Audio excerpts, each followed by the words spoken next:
ನಮಸ್ಕಾರ ರೈತ ಬಾಂಧವರೇ, ಇವತ್ತು ಮತ್ತೊಂದು ಹೊಸ ವಿಡಿಯೋದೊಂದಿಗೆ ನಿಮ್ಮೆದುರಿಗೆ ಬರ್ತಾ ಇದ್ದೇನೆ.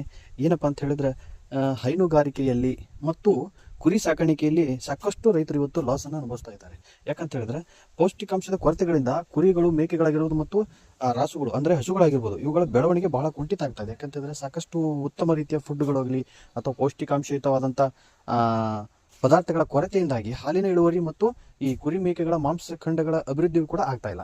ಸೊ ಅದನ್ನು ಹೋಗಲಾಡಿಸಲೆಂದೇ ಈ ಒಂದು ಫುಡ್ ಅನ್ನು ಸಂಶೋಧನೆ ಮಾಡಲಾಗಿದೆ. ಏನಂತ ಹೇಳಿದ್ರೆ, ಇದು ಶಿವಮೊಗ್ಗದಲ್ಲಿ ರೆಡಿ ಆಗ್ತಕ್ಕಂಥ ನಿಸರ್ಗ ಡೈರಿ ಫಾರ್ಮ್, ಪಂಜಾಬ್ ಮೂಲದ ನಿಸರ್ಗ ಡೈರಿ ಫಾರ್ಮ್ ಏನಿದೆ, ಈ ಡೈರಿ ಫಾರ್ಮಿನಿಂದ ಏನು ಇವಾಗ ಸಾಕಷ್ಟು ಆರ್ಡರ್ಗಳು ಬರ್ತಾ ಇದಾವೆ. ಯಾಕೆ ಬರ್ತಾ ಇದಾವೆ ಅಂದ್ರೆ, ಸುಮ್ಮನೆ ಏನೋ ಹೇಳೋದು, ಏನೋ ವಿಡಿಯೋ ಮಾಡ್ತಾರೆ ನೋಡೋದು ಅಂತಲ್ಲ, ಇದು ರಿಸಲ್ಟ್ ಓರಿಯೆಂಟೆಡ್ ಇದೆ. ಸಾಕಷ್ಟು ಜನ ಇದರಿಂದ ಅನುಕೂಲವನ್ನು ಹೊಂದಿದ್ದಾರೆ. ಅನುಕೂಲ ಹೊಂದೋದ್ರ ಜೊತೆ ಮತ್ತು ತಮ್ಮ ಉದ್ಯಮದಲ್ಲಿ ಬೆಳವಣಿಗೆಯನ್ನು ಹೊಂದಿದ್ದಾರೆ, ಬದಲಾವಣೆಯನ್ನು ಕಂಡಿದ್ದಾರೆ. ಅದಕ್ಕೋಸ್ಕರನೇ ಸುಮಾರಷ್ಟು ಆರ್ಡರ್ಗಳು ಬರ್ತಾ ಇದಾವೆ. ಇವಾಗ ತಾನೇ ಹೊಸ ಸ್ಟಾಕ್ ಬಂದಿದೆ. ಏನು ಸ್ಕ್ರೀನ್ ಮೇಲೆ ನಿಮಗೆ ಶೋ ಆಗ್ತಾ ಇದೆ, ಆ ನಂಬರ್ಗೆ ಕಾಲ್ ಮಾಡಿ ಆರ್ಡರ್ನ ಮಾಡಿ. ಯಾಕಂತ ಹೇಳಿದ್ರೆ ಇದು ರಿಸಲ್ಟ್ ಓರಿಯೆಂಟೆಡ್ ಇರೋದ್ರಿಂದ ಸುಮಾರಷ್ಟು ರೈತರು ಇದರ ಲಭ್ಯತೆಯನ್ನು ಆಧರಿಸಿ ಇವತ್ತು ಆರ್ಡರ್ಗಳನ್ನು ಮಾಡ್ತಾ ಇದ್ದಾರೆ. ಸೊ ಆರ್ಡರ್ ಮಾಡಿ ಒಂದ್ಸಲ ಇದನ್ನು ಯೂಸ್ ಮಾಡಿ ನೋಡಿ. ನಿಮಗೆ ಅದರದ್ದು ಬಳಕೆ ನೀವು ಮಾಡಿದಾಗ ಅದರ ರಿಸಲ್ಟ್ ಏನಂತ ನಿಮ್ಗೆ ಗೊತ್ತಾಗುತ್ತೆ.